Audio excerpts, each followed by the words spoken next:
ओम ज्ञानाञ्जनशलाकया चक्षुरुन्मिलितं येन तस्मै श्रीगुरवे नमः। श्रीचैतन्यमनोभीष्टं स्थापितं येन भूतले स्वयं रूपः वदामह्यं ददाति स्वपदान्तिकं।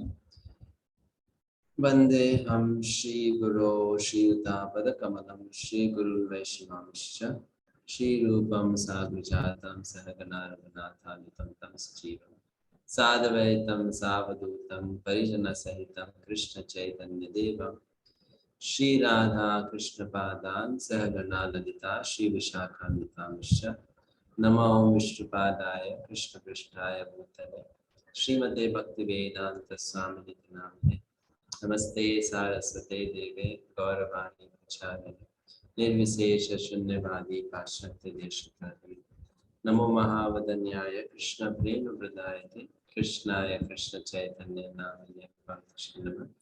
हे कृष्णा करुणा सिंधु दीनबंधु जगन्नाथ गोपेशा गोपिका कांता राधा कांत नमस्ते तप्त कांचन गौरांगी नाथ वृंदावनेश्वरी वृषभानुसुते देवी प्रणमामि हरिप्रिये मंचकल्पतरुर्यस्य कृपा सिन्धुभ्येव च पतितानां पावनेभ्यो वैष्णवेभ्यो नमो नमः। जय श्री कृष्ण चैतन्य प्रभु नित्यानंद श्री अद्वैत गदाधर श्रीवासादि गौर भक्तवृंद हरे कृष्ण कृष्ण कृष्ण हरे हरे हरे राम राम राम हरे हरे हरे कृष्ण।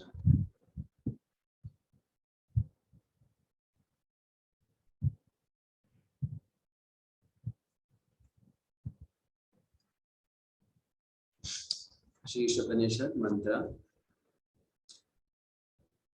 16।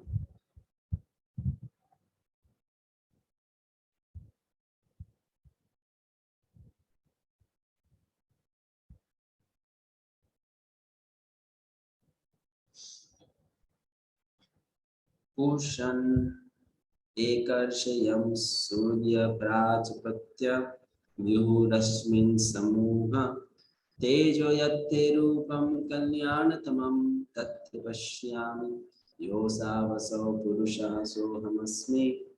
हे भगवान, हे आदि विचारक, हे ब्रह्मांड के पालक, हे नियामक, शुद्ध भक्तों के लक्ष्य, मानव जाति के प्रजापतियों के शुभ चिंतक, कृपा करके आप अपने दिव्य किरणों की तेज को हटा लें जिससे मैं आपके आनंदमय स्वरूप का दर्शन कर सकूं।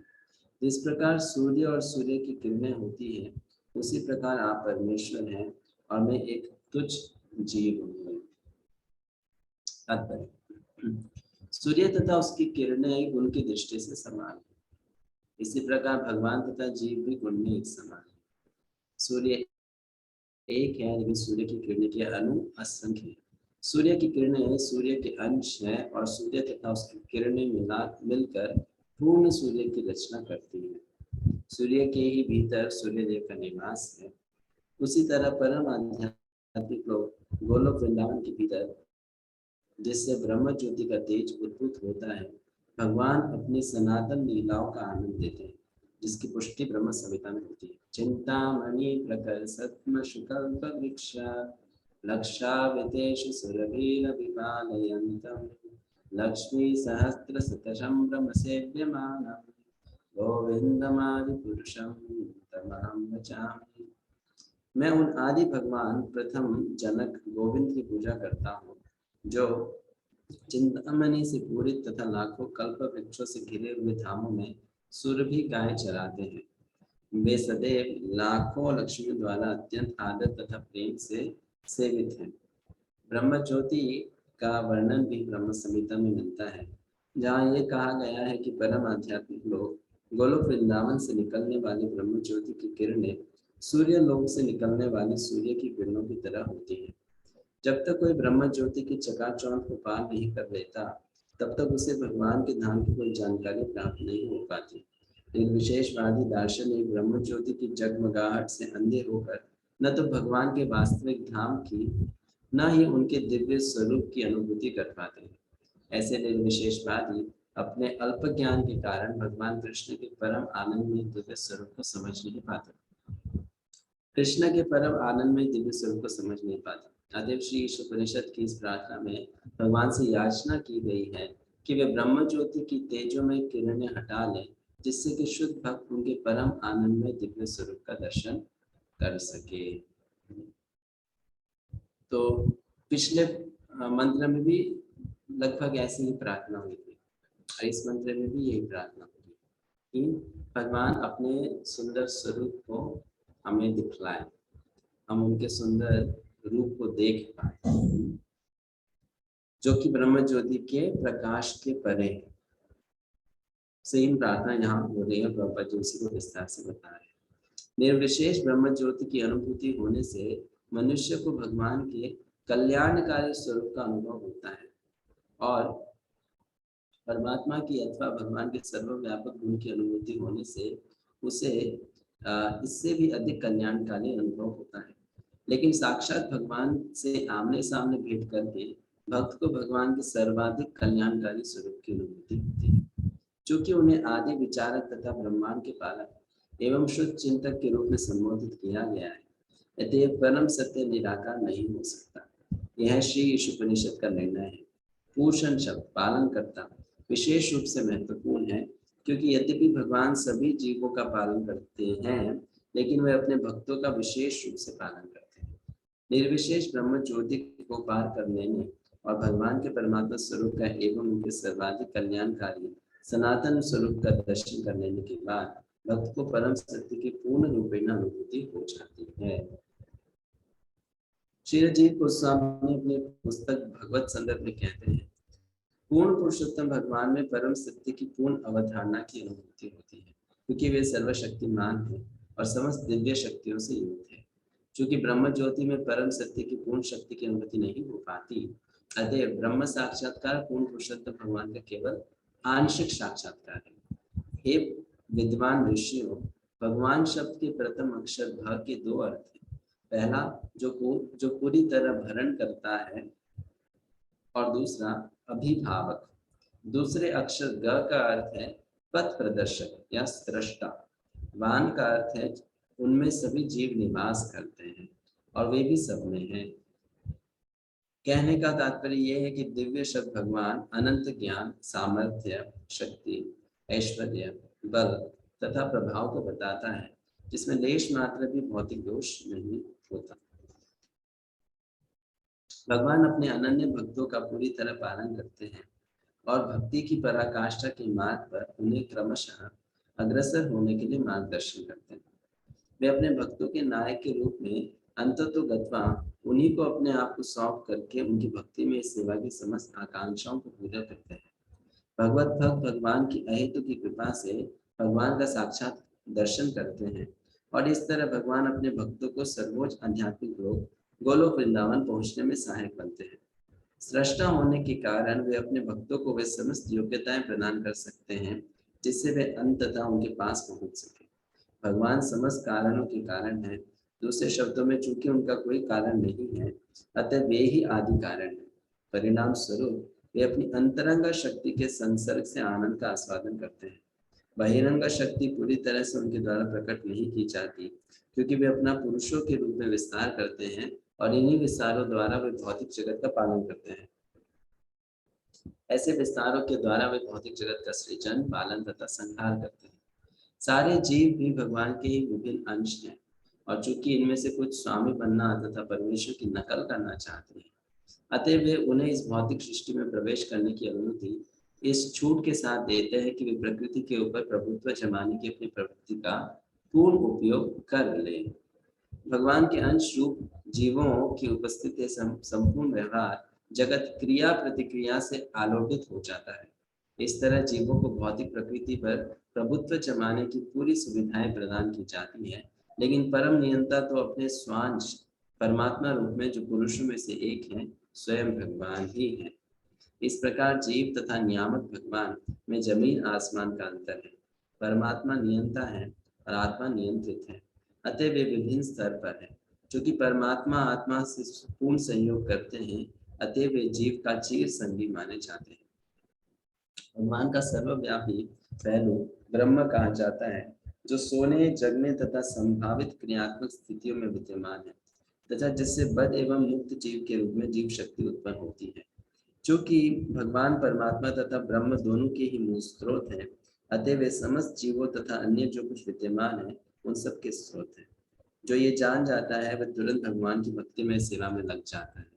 भगवान का ऐसा शुद्ध एवं पूर्ण ज्ञानी भक्त तन मन से भगवान के प्रति आसक्त रहता है, और जब भी ऐसा भक्त अपने जैसे अन्य भक्तों के साथ मिलता है तो उन सबके पास भगवान के दिव्य कार्यकलापों की महिमा गायन के अतिरिक्त और कोई कार्य नहीं होता। जो लोग शुद्ध भक्तों के समान उन्नत नहीं है, अर्थात जिन्होंने भगवान की केवल ब्रह्म या परमात्मा पहलू का साक्षात्कार किया है, वे शुद्ध भक्तों के कार्यकलापों को नहीं समझ सकते। भगवान अपने शुद्ध भक्तों के हृदयों के भीतर आवश्यक ज्ञान प्रदान करके सदैव उनकी सहायता करते हैं, और इस तरह अपनी विशेष कृपा से अज्ञान के अंधकार को दूर कर देते हैं। ज्ञानी तथा योगी इसकी कल्पना तक नहीं कर सकते, क्योंकि वे न्यूनाधिक अपनी खुद की शक्ति पर आश्रित रहते हैं। जैसा कि कठोपनिषद में कहा गया है, भगवान केवल उन्हीं के द्वारा जाने जा सकते हैं जिन पर उनकी कृपा होती है, अन्य किसी के द्वारा नहीं। ऐसी विशेष कृपा केवल उनके शुद्ध भक्तों को ही प्रदान की जाती है। इस तरह श्री उपनिषद भगवान की कृपा की ओर संकेत करती है, जो ब्रह्म ज्योति के कार्य क्षेत्र के परे है।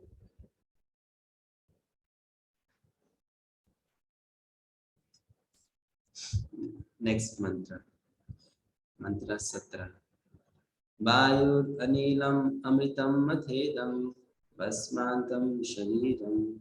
ओम क्रतो स्मर कृतं स्मर, क्रतो स्मर कृतं स्मर।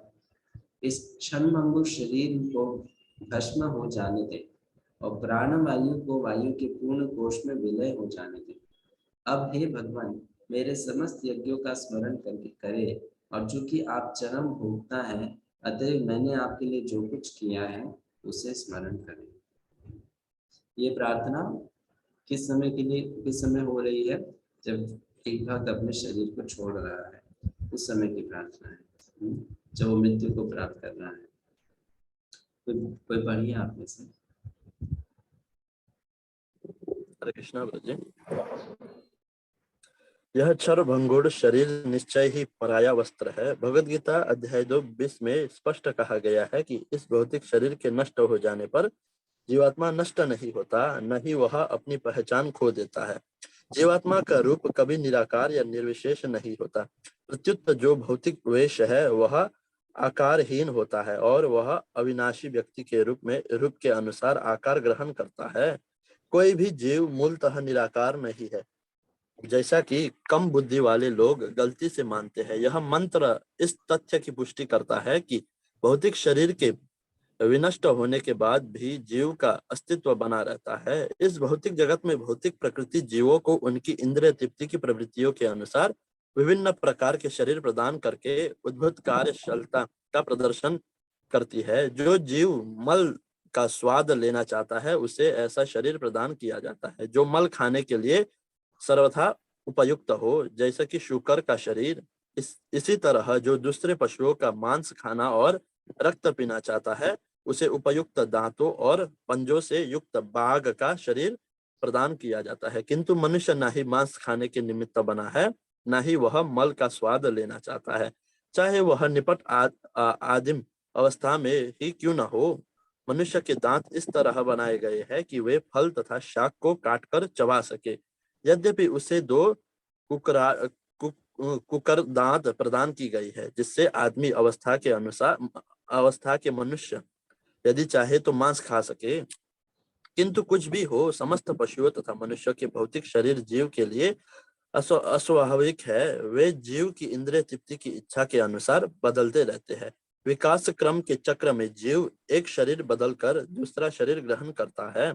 जब यह संसार जलमग्न था तो जीव के जलयी रूप जलचर योनि धारण किया। फिर वह शाक जीवन में गया और उसे पार करके कीट जीवाणु में आया। फिर कीट से पक्षी जीवन में, पक्षी से पशु जीवन में और पशु जीवन से मनुष्य जीवन में आया। यह मनुष्य रूप जब आध्यात्मिक ज्ञान की चेतना से पूर्ण हो जाता है तो यह उसका सर्वाधिक विकसित रूप होता है। इस मंत्र में मनुष्य की इस आध्यात्मिक चेतना का सर्वाधिक विकसित रूप वर्णित है। मनुष्य को इस भौतिक शरीर का त्याग करना चाहिए जो जलकर राख हो जाएगा और प्राण वायु को शाश्वत वायु तत्व में मिल जाने देना चाहिए। जीव के सारे कार्यकलाप शरीर के भीतर विविध प्रकार की वायु के परिभ्रमण से संपन्न होते हैं, जिन्हें संक्षिप्त रूप में प्राण वायु कहते हैं। योगी जन सामान्यतः शरीर में वायु को वश में करने का अध्ययन करते हैं।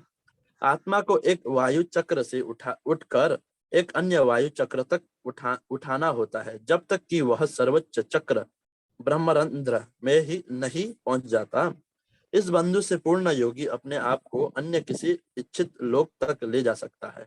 इसकी विधि यह है कि एक भौतिक शरीर त्याग कर दूसरे में प्रवेश किया जाए, लेकिन ऐसे रूपांतर की पूर्णता तभी संभव है जब जीव अपने इस भौतिक शरीर का सर्वथा परित्याग कर सके और जैसा कि इस मंत्र में सुझाव दिया गया है, आध्यात्मिक आकाश में प्रवेश कर सके, जहां वह सर्वथा भिन्न प्रकार का शरीर विकसित कर सकता है। एक आध्यात्मिक शरीर जिसकी न तो कभी मृत्यु होती है न कोई परिवर्तन। यहाँ इस भौतिक जगत में भौतिक प्रकृति जीव को उसकी इंद्रिय तृप्ति की विभिन्न इच्छाओं की पूर्ति के लिए शरीर बदलने के लिए बाध्य करती है। ये इच्छाएं विभिन्न योनियों के रूप में प्रकट होती है। एक कीड़े से लेकर सर्वाधिक श्रेष्ठ देहधारी ब्रह्मा तथा देवताओं के शरीरों के रूप में इन सभी जीवों के शरीर विभिन्न आकारों में जड़ पदार्थ से बने होते हैं। बुद्धिमान मनुष्य इन शरीरों की विविधता में नहीं अपितु इनके आध्यात्मिक स्वरूप में एकत्व देखता है।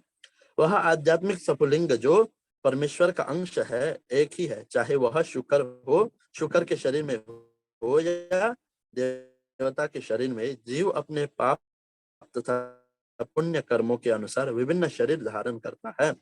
मनुष्य शरीर सर्वाधिक विकसित है और पूर्ण चेतना से युक्त है। भगवद गीता के अनुसार अनेक अनेक जन्मों तक ज्ञान का अनुशीलन करने के बाद सर्वाधिक श्रेष्ठ मनुष्य भगवान की शरण ग्रहण करता है।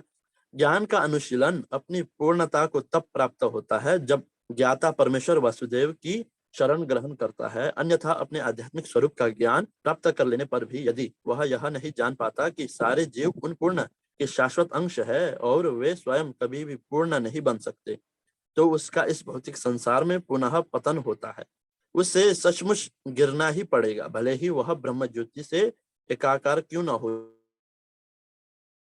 चुका हो। जैसा कि हमने पिछले मंत्रों से जाना है, भगवान के दिव्य शरीर से उद्भूत होने वाले अस्तित्व के सत पहलू का पूर्ण साक्षात्कार हो चुका है। कभी कभी ये जीव इंद्रियों का भोग करना चाहते हैं, अतः उन्हें भौतिक जगत में स्थानांतरित कर दिया जाता है, जिससे वे अपनी इंद्रियों के आदेश अनुसार मिथ्या स्वामी बन सके। स्वामी बनने की इच्छा जीवों का भौतिक रोग है, क्योंकि जीव इंद्रिय भोग के वशीभूत होकर इस जगत में विभिन्न शरीरों में देहांतरण करता रहता है। ब्रह्म ज्योति से एकाकार होना परिपक्व ज्ञान का प्रतीक नहीं है। केवल भगवान के प्रति पूर्ण आत्मसमर्पण करने तथा आध्यात्मिक सेवा भाव विकसित करने पर ही कोई सर्वोच्च पूर्णता के स्तर को प्राप्त कर सकता है।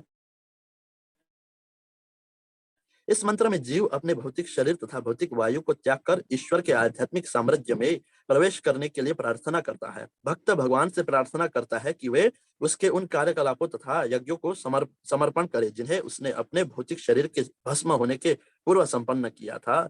यह प्रार्थना वह मृत्यु के समय अपने विगत कर्मों तथा अपने चरम लक्ष्य की पूर्ण चेतना रहते हुए करता है। जो व्यक्ति पूर्ण रूपेण भौतिक प्रकृति के वश में रहता है, वह अपने भौतिक शरीर के अस्तित्व काल के सारे जघन्य कार्यों का स्मरण करता है और उसके फलस्वरूप मृत्यु के बाद वह दूसरा शरीर पाता है। भगवद गीता में इस सत्य की पुष्टि हुई है। यम यम वापि स्मरण भावम त्यजन्ते कलेवरम तम तमे वैति कौन्तेय सदा तत् भाव भावितः। हे कुंती पुत्र, जब मनुष्य शरीर त्याग करता है तो वह अपने अस्तित्व की जिस दिशा का स्मरण करता है वह उसे निश्चय ही प्राप्त होती है। इस तरह मन मरने वाले जीव की प्रवृत्तियों को अगले जीवन में ले जाता है। अविकसित बुद्धि वाले सीधे साधे पशुओं के विपरीत मरणासन्न मनुष्य अपने जीवन के कार्यकलापों को रात्रि के स्वप्नों की तरह स्मरण कर सकता है। फलतः उसका मन भौतिक इच्छाओं से रहता है, अतः वह आध्यात्मिक शरीर प्राप्त करके आध्यात्मिक जगत में प्रवेश नहीं कर सकता।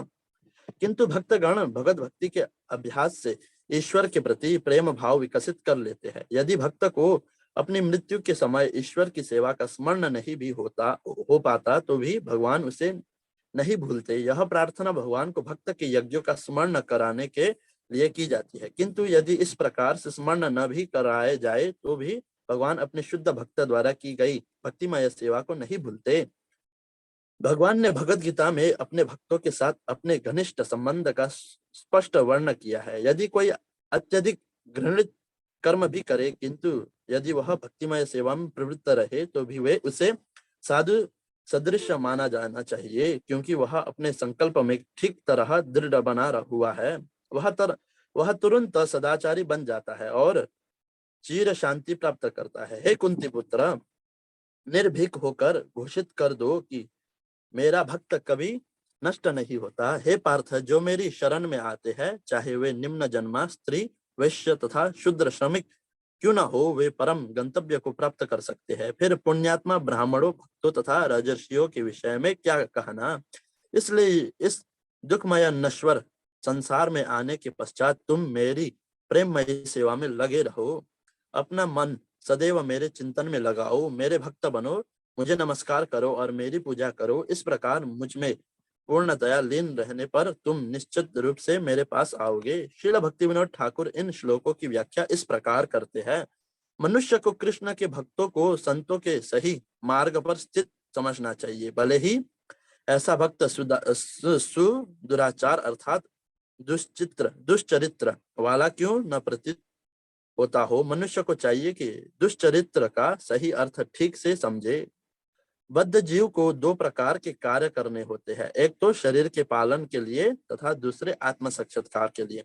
सामाजिक पथ, मानसिक विकास, स्वच्छता, तपस्या, भोजन पोषण तथा जीवन संघर्ष, ये सब शरीर के पालन के लिए है। मनुष्य के कार्यकलापों का उस भाग जो आत्म साक्षात्कार के लिए किया जाता है वह उसके भक्त होने के कर्तव्य के अंतर्गत संपन्न होता है और इसके लिए मनुष्य को तत्संबंधी कार्य भी करने होते हैं। प्रत्येक व्यक्ति को ये दोनों विभिन्न कार्य साथ साथ संपन्न करने होते हैं, क्योंकि बद्ध जीव अपने शरीर का पालन नहीं त्याग सकता, लेकिन जो जो भक्ति में वृद्धि होती है त्यो शरीर पालन के लिए किए जाने वाले कार्य घटने लगते हैं। जब तक भक्ति का अनुपात सही बिंदु तक नहीं पहुंच जाता तब तक यदा कदा सांसारिकता का प्रदर्शन हो ही जाता है। लेकिन इस बात को ध्यान में रखना चाहिए कि ऐसी सांसारिकता अधिक काल तक नहीं चल पाती, क्योंकि भगवत कृपा से ऐसी अपूर्णताएं शीघ्र ही समाप्त हो जाती है। अतएव भक्तिमय सेवा का मार्ग ही एकमात्र सही मार्ग है। यदि मनुष्य सही मार्ग पर रहे तो यदा कदा सांसारिकता के आ जाने पर भी आत्म साक्षात्कार की प्रकृति में रुकावट नहीं आती। भक्ति की सुविधाएं निर्विशेषवादियों को नहीं मिल पाती, क्योंकि वे भगवान के ब्रह्म ज्योति पक्ष के प्रति अनुरक्त रहते हैं। जैसा कि पिछले मंत्र में सुझाया गया है, वे ब्रह्म ज्योति को भेद नहीं पाते, क्योंकि वे भगवान के व्यक्तित्व में विश्वास नहीं करते। उनका व्यवसाय अधिकतर शब्दों की जादूगरी तथा मानसिक तर्क वितर्क करना होता है। फलस्वरूप निर्विशेषवादी निरर्थक श्रम करते हैं, जैसा कि भगवद गीता के 12वें अध्याय में पुष्टि की गई है। इस मंत्र में प्रस्तावित सारी सुविधाएं परम सत्य के साकार स्वरूप के निरंतर सानिध्य द्वारा आसानी से प्राप्त की जा सकती है। भगवान की भक्तिमय सेवा अनिवार्यतः भक्त द्वारा संपन्न 9 दिव्य क्रियाओं से युक्त होती है। 1 भगवान के विषय में श्रवण, 2 भगवान का गुणगान करना कीर्तन, 3 भगवान का स्मरण करना, 4 भगवान के चरण कमलों की सेवा करना पाद सेवन, 5 भगवान की अर्चना करना, 6 भगवान की प्रार्थना करना, 7 भगवान की सेवा करना दास्यम, 8 भगवान के साथ साख्य भाव का आनंद लेना तथा 9 भगवान को सर्वस्व समर्पण करना आत्मनिवेदन। भक्ति के ये 9 सिद्धांत चाहे एक एक करके लिए जाए या सभी इकट्ठे लिए जाए, भक्तों को ईश्वर के नित्य संपर्क में बने रहने में सहायक बनते हैं। इस प्रकार जीवन के अंत में भक्त भगवान का स्मरण आसानी से कर सकता है। इन 9 सिद्धांतों में से किसी एक को ग्रहण करके निम्नलिखित सुविख्यात भक्तों ने सर्वोच्च सिद्धि प्राप्त की थी। महाराज परीक्षित ने, जो श्रीमद् भागवत के नायक है, श्रवण द्वारा वांछित फल प्राप्त किया। श्रीमद् भागवत के वक्ता शुकदेव गोस्वामी ने भगवान के गुणगान द्वारा पूर्णता प्राप्त की। अक्रूर जी ने प्रार्थना करके वांछित फल पाया। प्रहलाद महाराज ने स्मरण द्वारा मनोवांछित फल पाया। पृथु महाराज ने अर्चना द्वारा सिद्धि प्राप्त की। लक्ष्मी जी ने भगवान के चरण कमलों की सेवा करके सिद्धि पाई। हनुमान जी ने भगवान की निजी सेवा करके वांछित फल प्राप्त किया। अर्जुन ने भगवान की मित्रता द्वारा वांछित फल पाया। महाराज बलि ने भगवान को अपना सर्वस्व अर्पित करके वांछित फल प्राप्त किया। वास्तव में इस मंत्र की तथा इस तरह से वैदिक स्त्रोत के समस्त मंत्रों की व्याख्या वेदांत सूत्र में सारबद्ध है और श्रीमद् भागवत में समुचित ढंग से विवेचित है। श्रीमद् भागवत वैदिक ज्ञान रूपी वृक्ष का परिपक्व फल है। श्रीमद् भागवत में यह मंत्र विशेष महाराज परीक्षित तथा सुखदेव गोस्वामी की भेंट के प्रारंभ में ही पारस्परिक प्रश्नों में विवेचित हुआ है। भगवत विज्ञान का श्रवण तथा कीर्तन भक्ति का मूल सिद्धांत है। महाराज परीक्षित ने संपूर्ण भागवत सुनी और सुखदेव गोस्वामी ने सुनाई। महाराज परीक्षित ने सुखदेव गोस्वामी से जिज्ञासा की क्योंकि वे अपने समय के किसी भी महान योगी या आध्यात्मवादी से बड़े गुरु थे।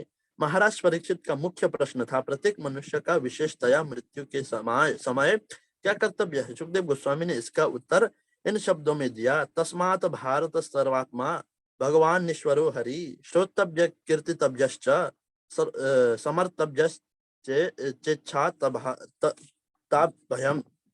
जो समस्त चिंताओं से मुक्त होने का इच्छुक है ऐसे प्रत्येक व्यक्ति को चाहिए कि वह पूर्ण पुरुषोत्तम भगवान के विषय में सुने, उनका गुणगान करे और उनका स्मरण करे, क्योंकि भगवान सभी वस्तुओं के परम निर्देशक, समस्त कष्टों को हरने वाले तथा समस्त जीवों के परमात्मा है। तथाकथित मानव समाज सामान्यतः रात्रि में सोने तथा संभोग करने में और दिन में यथासंभव अधिकाधिक धन कमाने या परिवार के पालनार्थ वस्तुएं खरीदने में लगा रहता है।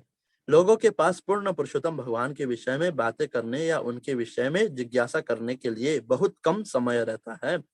उन्होंने ईश्वर के अस्तित्व को कई प्रकार से नकार रखा है, जिनमें मुख्य है उन्हें निर्विशेष घोषित करना, अर्थात उन्हें इंद्रिय बोधरहित बताना।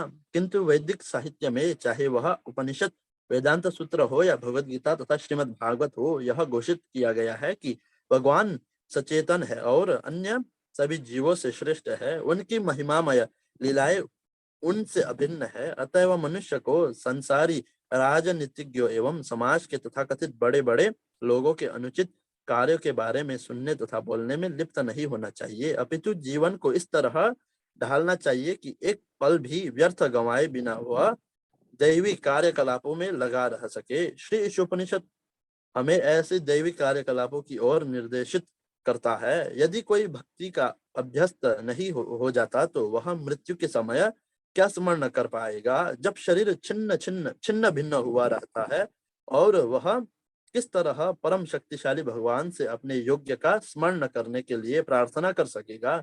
यज्ञ का अर्थ है इंद्रियों को उनके स्वार्थ से रोकना। मनुष्य को अपने जीवन काल के दौरान इंद्रियों को भगवान की सेवा में लगाकर इस कला को सीखना होता है। मनुष्य मृत्यु के समय ऐसे अभ्यास के फलों का सदुपयोग कर सकता है। थैंक यू प्रभु।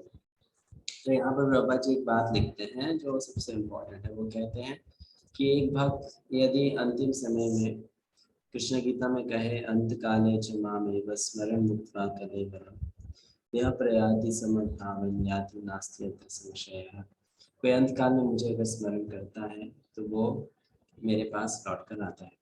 लेकिन यहाँ पर प्रभा जी कहते हैं कि अंत काल में यदि कृष्ण का भक्त कृष्ण का स्मरण भी न कर पाए किसी कारणवश में, तो भी भगवान स्वयं उसको अपना स्मरण दिला देते हैं और उसे अपने धाम वापस ले जाते हैं।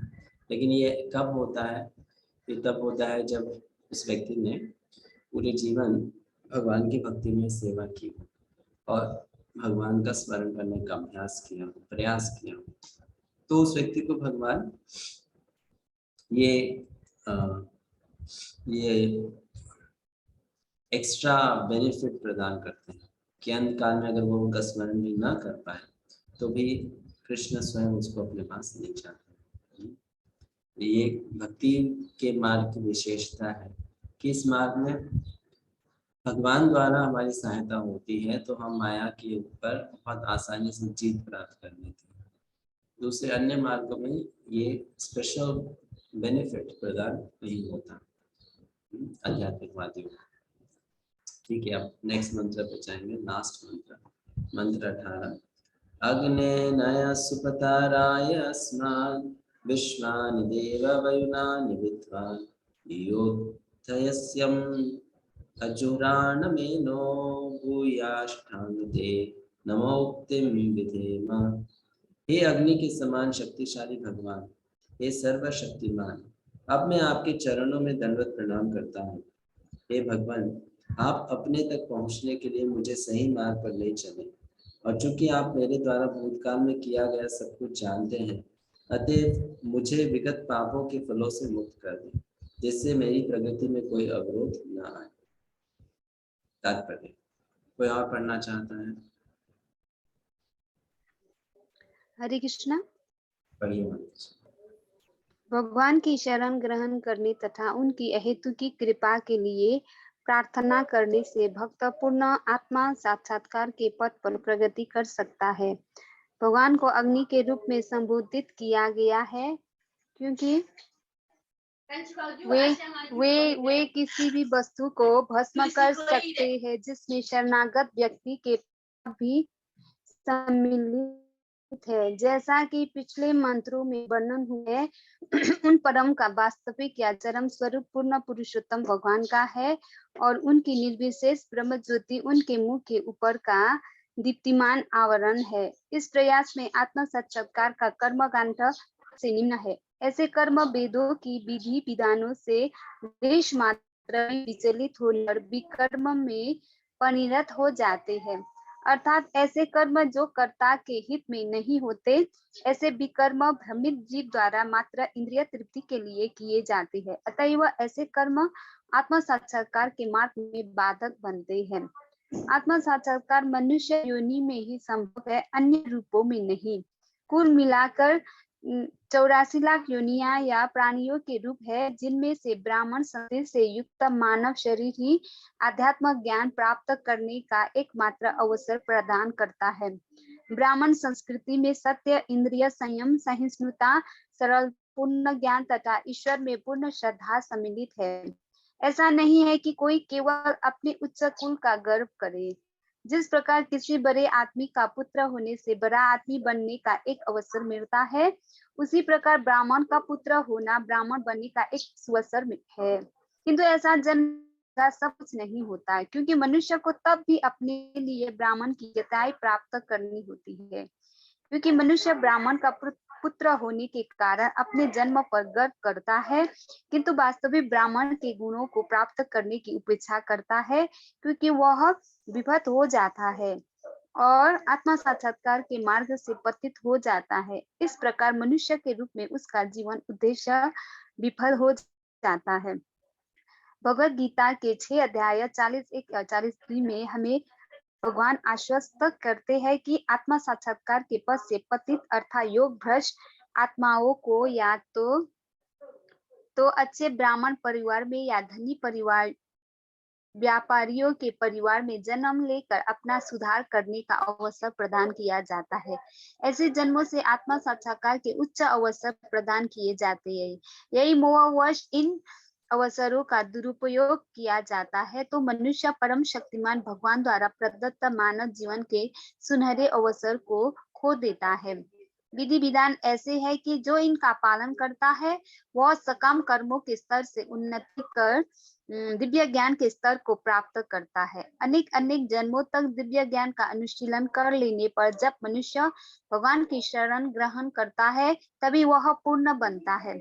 यह सामान्य प्रक्रिया है, किंतु यदि कोई प्रारंभ में ही शरण ग्रहण कर लेता है, जैसा कि इस मंत्र में संस्तुति की गई है, तो वह भक्ति में ही प्रवृत्ति ग्रहण करते ही समस्त प्रारंभिक अवस्थाओं को पार कर लेता है। जैसा कि भगवद गीता के 18 अध्याय 66 में कहा गया है, भगवान तुरंत ऐसे शरणागत जीव का भार अपने ऊपर ले लेते हैं और उसे उसके सभी पाप कर्मों के फलों से मुक्त कर देते हैं। कर्म कांड में अनेक पाप निहित है, जबकि ज्ञान कांड में ऐसे पाप कर्मों की संख्या कम है। किंतु भगवत भक्ति या भक्ति पथ में किसी प्रकार की पाप होने की संभावना नहीं रहती। भगवत भक्त भगवान के सारे शुभ गुणों को प्राप्त कर लेता है। तो ब्राह्मण के गुणों के विषय में क्या कहा जाए। भक्त स्वतः एक दक्ष ब्राह्मण के गुण प्राप्त करके यज्ञ संपन्न करने का अधिकारी हो जाता है, भले ही उसका जन्म ब्राह्मण कुल में न हुआ हो। ऐसा ही भगवान का सामर्थ्य। वे ब्राह्मण कुल में जन्मे व्यक्ति को निम्न कुल जन्मा चांडाल बना सकते हैं और चांडाल को भक्तिमय सेवा के बल पर योग्य ब्राह्मण से भी श्रेष्ठ बना सकते हैं, क्योंकि सर्वशक्तिमान भगवान सबके हृदय में स्थित है। अतः वो अपने निष्ठावान भक्तों को निर्देश दे सकते हैं, जिससे वे सही मार्ग पा सकते हैं। ऐसे निर्देश विशेषतः भक्त को दिए जाते हैं, भले ही वह कुछ अन्य चीज की इच्छा कर रहा हो। जहां तक अन्यों का संबंध है, ईश्वर किसी कर्ता को उसके ही अपने उत्तरदायित्व पर अनुमति देते हैं, किंतु भक्त को भगवान इस तरह निर्देश देते हैं कि वह कभी त्रुटि नहीं करता है। श्रीमद् भागवत 11 स्कंद 5 अध्याय के 40-20 में कहा गया है, स्वपादमूलं भजत प्रियस्य त्यक्तान्य भावस्य हरि परेशः विकर्म यचोत्पतितं कथंचित धुनोति सर्वं हृदि सन्निविष्टः। भगवान अपने पूर्ण शरणागत भक्त के प्रति इतने दयालु है कि यद्यपि भक्त कभी भी विकर्म अर्थात वैदिक आदेशों के विरुद्ध कर्म के बंधन में आ गिरता है, तो भी वे भक्त के हृदय के भीतर से त्रुटियों को तुरंत ठीक कर देते हैं। इसका कारण यह है कि भक्त भगवान को अत्यधिक प्रिय है। श्री ईशोपनिषद के इस मंत्र में भक्त भगवान से प्रार्थना करता है कि वे उसके हृदय के भीतर से उसे सुधारे। त्रुटि करना मनुष्य का सहज गुण है। बद्ध जीव प्राय त्रुटि करता रहता है और ऐसे अनचाहे पापों का एकमात्र उपचार यही है कि भगवान के चरण कमलों में समर्पित हुआ जाए, जिससे वे इनसे बचने हेतु मार्गदर्शन करते रहे। भगवान पूर्ण शरणागतों का भार अपने ऊपर लेते हैं। इस तरह सारी समस्याएं भगवान के शरण ग्रहण करने एवं उनके निर्देश अनुसार कार्य करने मात्र से ही हल हो जाती है। ऐसे निर्देश निष्ठावान भक्त को दो प्रकार से दिए जाते हैं। पहला साधु शास्त्रों तथा गुरु के द्वारा, दूसरा स्वयं भगवान द्वारा, जो हर एक के हृदय में निवास करते हैं। इस तरह वैदिक ज्ञान से प्रबुद्ध भक्त सभी प्रकार से सुरक्षित रहते हैं। वैदिक ज्ञान दिव्य है, अतः संसारी शैक्षिक पद्धतियों से नहीं समझा जा सकता। केवल भगवान तथा गुरु की कृपा से ही मनुष्य वैदिक मंत्रों को समझ सकता है। यस्य देवे परा भक्ति यथा देवे तथा गुरु। यदि मनुष्य प्रामाणिक गुरु की शरण ग्रहण कर लेता है तो समझना चाहिए कि उससे भगवत कृपा प्राप्त हो गई है। भगवान भक्त के लिए गुरु रूप में प्रकट होते हैं। इस तरह गुरु वैदिक आदेश तथा भीतर से स्वयं भगवान भक्त के का पूरे सामर्थ्य से मार्गदर्शन करते हैं। इससे भक्त के भौतिक मोह की माया में पुनः पतन की कोई संभावना नहीं रहती। इस तरह चारों ओर से संरक्षित भक्त पूर्ण सिद्धि के चरम लक्ष्य तक निश्चित रूप से पहुंचता है। इस मंत्र में इस संपूर्ण विधि का संकेत दिया गया है और श्रीमद् भागवत में इसकी और व्याख्या हुई है। भगवान यश का श्रवण तथा कीर्तन स्वयं ही एक पुण्य कार्य है। भगवान चाहते हैं कि प्रत्येक व्यक्ति उनके गुणों का श्रवण तथा कीर्तन करे, क्योंकि वे समस्त जीवों के हितैषी है। भगवान के यश के श्रवण तथा कीर्तन से मनुष्य समस्त अवांछित वस्तुओं से शुद्ध हो जाता है और तब ईश्वर के प्रति उसकी भक्ति स्थिर हो जाती है। इस अवस्था में भक्त में ब्राह्मण गुण आ जाते हैं और प्रकृति के अधम गुणों रजो तथा तमो का प्रभाव पूर्णतया लुप्त हो जाता है। भक्त अपनी भक्तिमय सेवा का बल पर पूर्णतया प्रबुद्ध हो जाता है और इस प्रकार वह भगवान के पथ को तथा उनको प्राप्त करने की पद्धति को जान लेता है। क्यों क्यों सारे संशय घटते जाते हैं, क्यों क्यों वह शुद्ध भक्त बनता जाता है। इस प्रकार पूर्ण पुरुषोत्तम भगवान श्री कृष्ण के निकट लाने वाले ज्ञान श्री ईशोपनिषद के भक्ति वेदांत पर तात्पर्य पूर्ण हुआ। हरे कृष्ण। थैंक यू माता। डिवोटीज लोग कुछ क्वेश्चन है पूछ सकते हैं।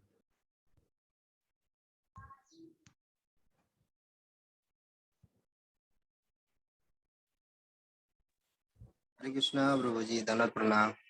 प्रभु गुरु जी, मंत्र 17 में तो अत्यंत घृणित कर्म करके भी जो भक्ति में जो रहता है उसको साधु जैसा मानना है, साधु जैसा वही लिखा है, तो उसके बारे में थोड़ा कुछ समझाइए ना, कैसा घृणित कर्म आपको बोलते हैं? घृणित कर्म मतलब पाप कर्म। तो पाप करते हुए भी जो भक्ति में जो रहता है उसे साधु मानना चाहिए, ऐसा गीता का श्लोक कहता है, 9वां अध्याय श्लोक संख्या 30।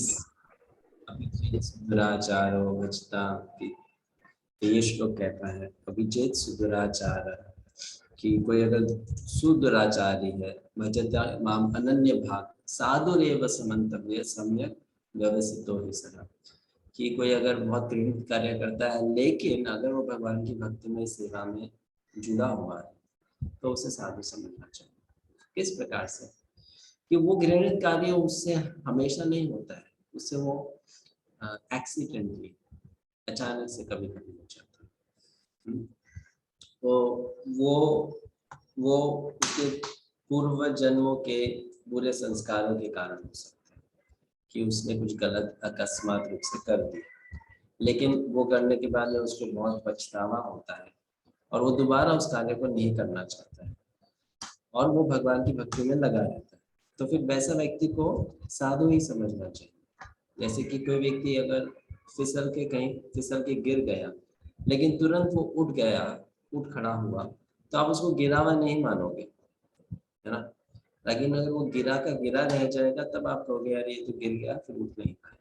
वैसे कोई भगवान का भक्त है, कभी कभी वो इंद्रियों को कंट्रोल न करने के कारण, मन को कंट्रोल न करने के कारण यदि कुछ गलत कार्य कर भी देता है, लेकिन उसके बाद में उसको बहुत ज्यादा पछतावा होता है और फिर दोबारा उस कार्य को नहीं करता है, तो उसको व्यक्ति को साधु ही समझना चाहिए, भक्ति समझना चाहिए। ऐसा नहीं है कि हम उसकी निंदा करें या उसमें दोष दृष्टि डालें कि इससे गलती हो गई। ये श्लोक में कहा है, इस लाइन में बताया।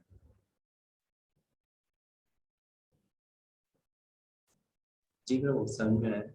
जी जी गुरु जी, थैंक यू गुरु जी।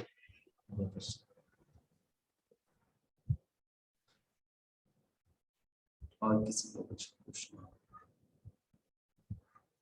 हाँ गुरु जी, धन्यवाद प्रणाम।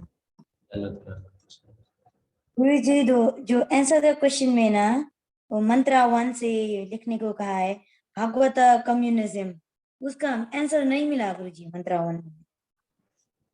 स्पिरिचुअल कम्युनिज्म, उसका आंसर मंत्र 1 में नहीं है। नहीं है गुरु जी, वो वर्ड ही नहीं है मंत्रा 1 में। है, आप यहाँ पे देखिए, साम्यवादी मतलब हिंदी में साम्यवादी, इंग्लिश में communism, communist and capitalist English में, हिंदी में साम्यवादी और जो कैपिटलिस्ट है उसको कहते हैं पूंजीपति। तो ये दो शब्द हैं। कम्युनिज्म का अर्थ क्या है? कम्युनिस्ट कहते हैं कि देश में जितने भी संपत्ति है वो सब नागरिकों की है, it is for the state, तो वो नागरिकों में बांट देनी चाहिए। ये नॉर्मल कम्युनिस्टों का विचारधारा है। कैपिटलिस्ट या पूंजीवादी कौन होते हैं? जो ये कहते हैं जो मेहनत ज्यादा करेगा उसके पास में ज्यादा धन होना चाहिए, है ना। इक्वल तरीके से हम नहीं बांट सकते। तो प्रभुपाद जी यहाँ स्पिरिचुअल कम्युनिज्म या भागवत कम्युनिज्म के बारे में बताते हैं। इसका अर्थ क्या है कि ये सही बात है, जो भी सब कुछ है वो नागरिकों में बंटना चाहिए, लेकिन उसका ओनरशिप जो है वो देश को नहीं जाता है, उसका ओनरशिप भगवान को जाता है। भगवान की संपत्ति है और चूंकि सब भगवान के संतान है, इसलिए भगवान के संतानों के बीच में उसको एक ही तरीके से बांटना चाहिए। ये भागवत कम्युनिज्म, स्पिरिचुअल कम्युनिज्म इस प्रकार। और किसी को कुछ कहना?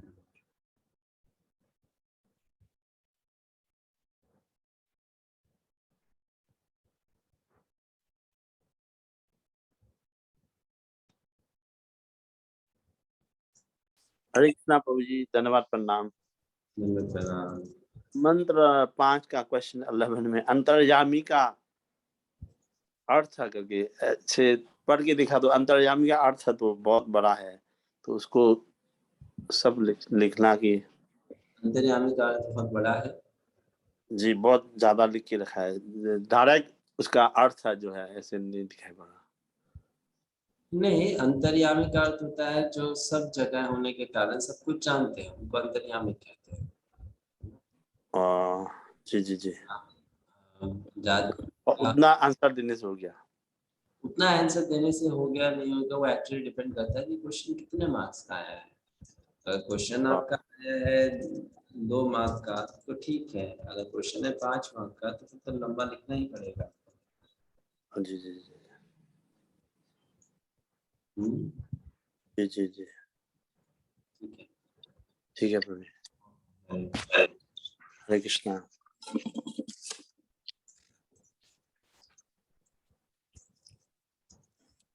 और कोई और श्लोक जो है वो अभी इंडियन में आने वाला है। मंत्र तो क्या इंट्रोडक्शन का एक है और मंत्र एक है, 2 हाँ। श्लोक है। जी प्रभु, तो हम आपसे पूछेंगे ओरल में 2 श्लोक है। 2 श्लोक, जी जी।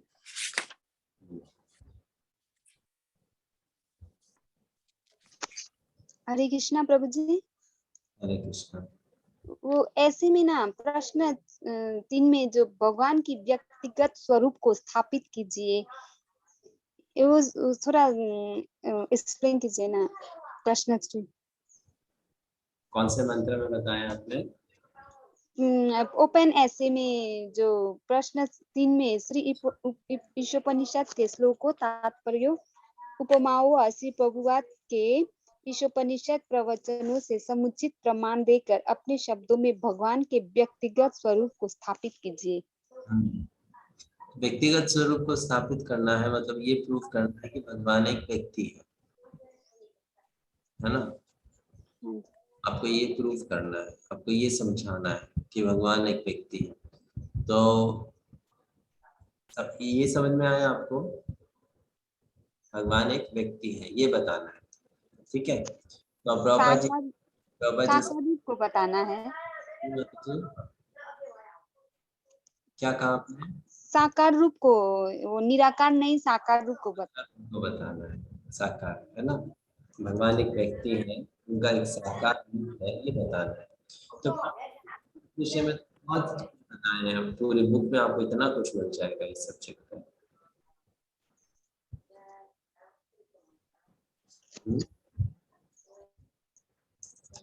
पूरी बुक में आपको बहुत मिल जाएगा इस सब्जेक्ट में, इस सब्जेक्ट के ऊपर।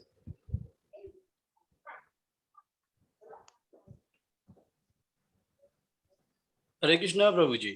हरे कृष्णा।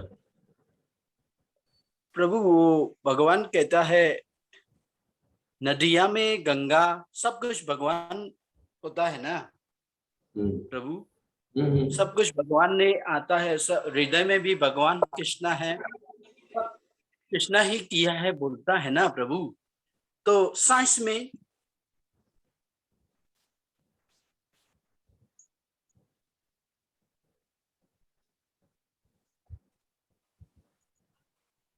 आवाज से सुना जा रहा है। हरे कृष्णा प्रभु। अब आगे भी कुछ बोलो ना, हरे कृष्णा बोल के चुपके हो जाते प्रभु से।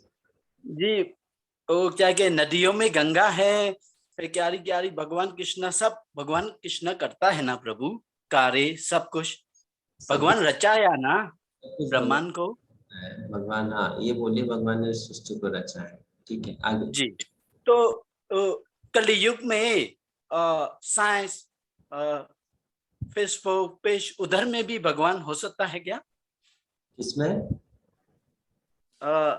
साइंस में और फेसबुक पेज उधर में भी भगवान हो सकता है?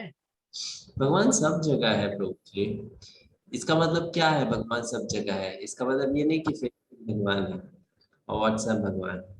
इसका मतलब ये है कि सब कुछ भगवान का शक्ति से बना है। जी वो साइंस में बनाया है, फेसबुक पेज उधर में भी भगवान का हाथ है। भगवान का हाथ है मतलब क्या? आपको क्या लगता है भगवान वहाँ गोलक वृंदावन बैठ के प्रोग्रामिंग करके फेसबुक बनाया? भगवान का हाथ है मतलब क्या?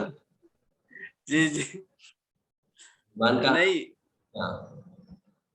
कुछ लोग पेश में काम करता है ना, वो बिलियन ना मिलियन ना बन जाता है ना। उसका उससे क्या लेना देना है भगवान का?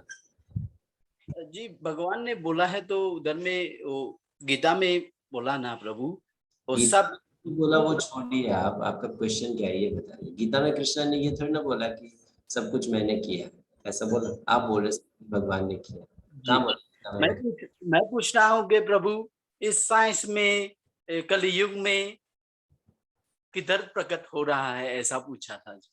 क्या प्रकट? भगवान, जी भगवान हरि नाम में प्रकट हो रहा है ना प्रभु जी, और क्या? जी जी जी हरि नाम में है ना भगवान, डीटीज में जी है, नाम में है, गीता में है, भागवत में है। अभी आपको जी फेसबुक में क्यों चाहिए? इतना सब में ऑलरेडी है ना। जी हरे कृष्ण। हरे कृष्णा हरे प्रभु। कृष्णा प्रभु जी। यस। कृष्णा वो पेज नंबर 88 में नोटबुक में है ना, वो छात वैदिक ज्ञान का छात, क्या समझ में नहीं आया, आप क्या बोल रहे वो नोटबुक में आपने दिया हुआ जो नोटबुक है ना, उसमें पेज नंबर 88 में वैदिक ज्ञान का एक चार्ट है, बताया है। वो चार्ट समझ में नहीं आया प्रभु जी, थोड़ा एक्सप्लेन कीजिए। वैदिक ज्ञान का चार्ट? हाँ वो श्रुति वेद ऋक साम यजुर ऐसे जो बॉक्स करके ऐसे पेज नंबर 88 में। Page number 88? हाँ जी आप हैंडबुक का बात? हाँ जी हैंडबुक नोटबुक में, हैंडबुक में। हैंडबुक में कहाँ दिया? एक मिनट ना मैं देखता हूँ। Shastri temple handbook, page 88। जी हाँ, तो इसमें एक चार्ट दिया है, करेक्ट। ये आपको समझ में नहीं आया? ये चार्ट बहुत बड़ा है मंदिर, इसको समझाने में बहुत समय लग जाएगा। आपको कौन सा भाग समझ में नहीं आया, मैं आपको वो बता सकता हूँ।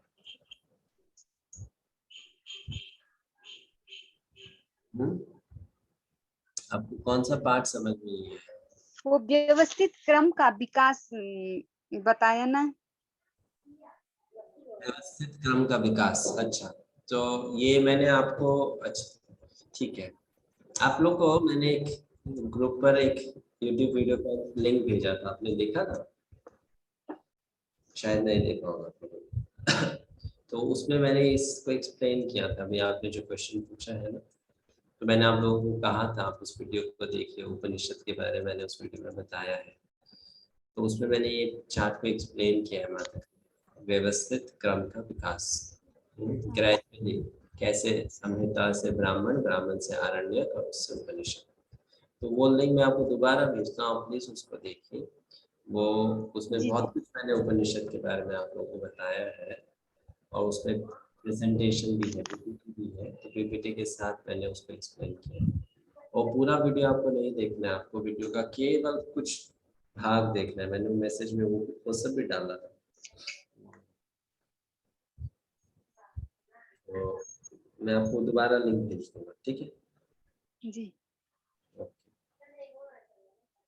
और ये में वो तंत्र आगमम बोल के रखा है, तामसिक शिव द्वारा पार्वती को वर्णित, वो 3 प्रकार का क्या हुआ प्रभु जी? वो 3 प्रकार का तंत्र आगमम, आगम वो स्मृति में, स्मृति में तंत्र आगम तामसिक राजसिक और सात्विक।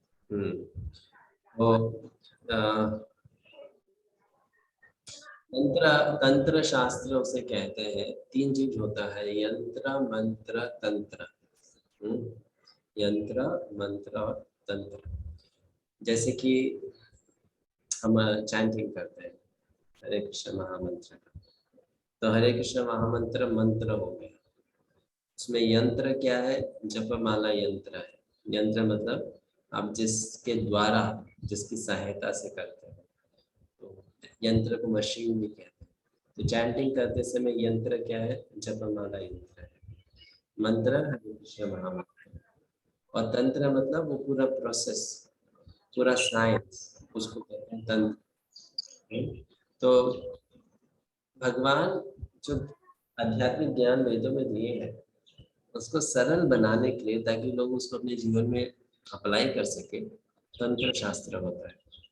और 3 प्रकार के लोगों के लिए, 3 श्रेणी के लोगों के लिए अलग अलग तरीके से बांटा जाता है।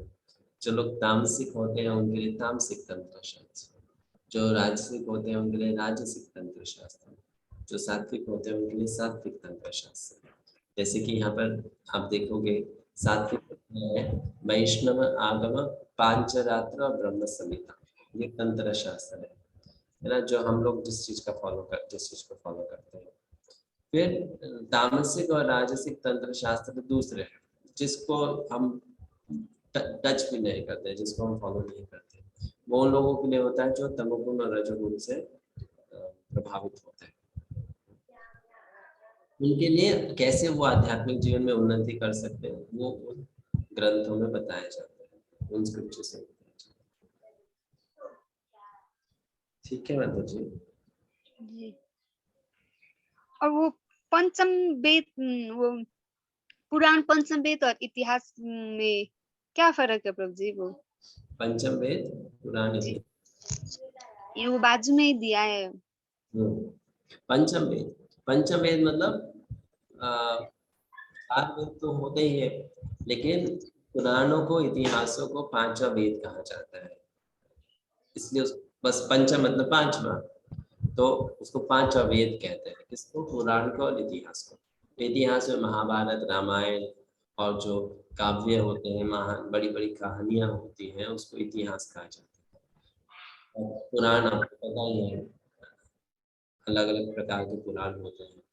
18 सबसे प्रमुख पुराण और 18 उप पुराण। उस पंचम वेद, वो 5वां वेद है, वेद के समान ही है, बस उसका में ज्ञान देने का तरीका अलग है। इसमें ज्ञान कहानियों के द्वारा, ऐतिहासिक घटनाओं के द्वारा दिया जाता है, और वेदों में ज्ञान सूत्रों के रूप में दिया जाता है।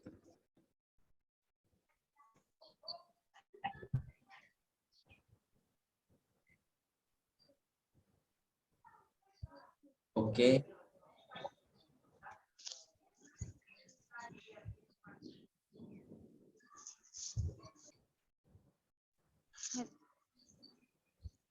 ठीक है माता जी? हाँ ठीक है। और वो हम लोग के वो दर्शन शास्त्र में सिर्फ व्यास देव जी का ही फॉलो करते, और जी, हम दूसरा फॉलो नहीं करते। ये जैमिनी ऐसे नहीं, हम फॉलो नहीं करते, क्योंकि व्यासदेव का जो वेदांत है दर्शन, उसमें सबका सब आ गया। जो बाकी सब 5 दर्शन शास्त्र हैं वो इनकम्प्लीट है, और व्यासदेव का जो वेदांत दर्शन है वो कंप्लीट है। तो व्यासदेव का वेदांत दर्शन 5 के 5 आ जाते हैं। अच्छा नहीं लगा। हम केवल उसे करते हैं।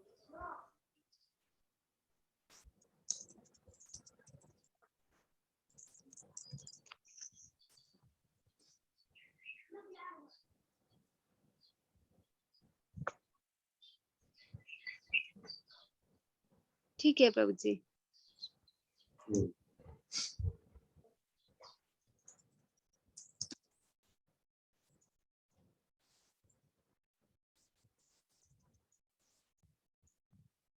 और किसी को कुछ पूछना है?